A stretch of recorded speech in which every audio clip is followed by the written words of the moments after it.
கூட எங்களுக்கு தெரியுமா 39 cream யூஸ் பண்ணலாம்னு சொன்னாங்க சார்.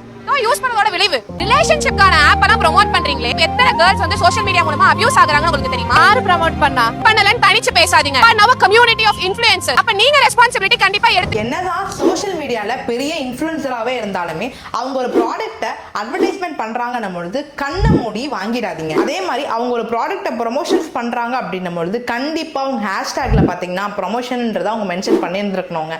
ஆனா அந்த மாதிரி எதுவுமே மென்ஷன் பண்ணல. நீங்களும் அவங்க சொல்றதை கேட்டு நம்பி வாங்கிட்டோ இல்லைன்னா நீங்க ஃபினான்ஷியல் லாஸ் ஆனீங்கனாலும் இல்லை ஹெல்த் டேமேஜ் எதுனா உங்களுக்கு ஆகுதுன்னும் பொழுது நீங்க அவங்க மேல பாத்தீங்கன்னா தாராளமா லீகல் ஆக்ஷன் எடுக்க முடியுங்க. இந்த மாதிரி டெய்லி லீகல் அப்டேட்ஸை உங்களுக்கு இன்ட்ரெஸ்டிங்கா சொல்லி கொடுத்துட்டு இருக்க உங்க ஹரிணி அட்வொகேட் பேஜை ஃபாலோ பண்ண மறந்துடாதீங்க. ஃபர்ஸ்ட் நீங்க பண்ண வேண்டிய விஷயம் என்னன்னு பாத்தீங்கன்னா advertising standard council of India இவங்க கிட்ட நீங்க கம்ப்ளைண்ட் ரைஸ் பண்ணலாங்க. ஐயோ கம்ப்ளைண்ட்னா நான் எங்க போய் கம்ப்ளைண்ட் பண்றது, நான் எங்க போறது அப்படின்னு நீங்க பதறாதீங்க. நான் கொடுத்துருக்க லிங்க்ல போயிட்டு நீங்க ஈஸியா வீட்ல இருந்தே கம்ப்ளைண்ட் ரைஸ் பண்ணுங்க. அதே மாதிரி நீங்க அவங்க மேல கன்சூமர் கோர்ட்ல கூட தாராளமா கேஸ் ஃபைல் பண்ண முடியுங்க. இதனால உங்களுக்கு காம்பன்சேஷன் கிடைக்கிறது கூட நிறைய வாய்ப்புகள் இருக்கு.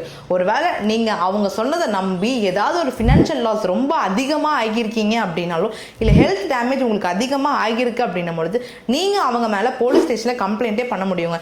இதனால அவங்க மேல கேஸ் ரெஜிஸ்டர் ஆகிறது கூட நிறைய வாய்ப்புகள் இருக்குங்க. முடிஞ்ச அளவுக்கு சோஷியல் மீடியா இன்ஃப்ளூயன்ஸர் எதனா ப்ரொமோட் பண்றாங்கன்னும் பொழுது தயவு செஞ்சு கவனமா பார்த்து வாங்குங்க. நீங்களும் இந்த மாதிரி ஏதாவது பாதிக்கப்பட்டிருக்கீங்க இல்ல உங்களோட ஒப்பீனியன் என்னன்றதை கண்டிப்பா கமெண்ட்ஸ்ல சொல்லுங்க. தேங்க்யூ.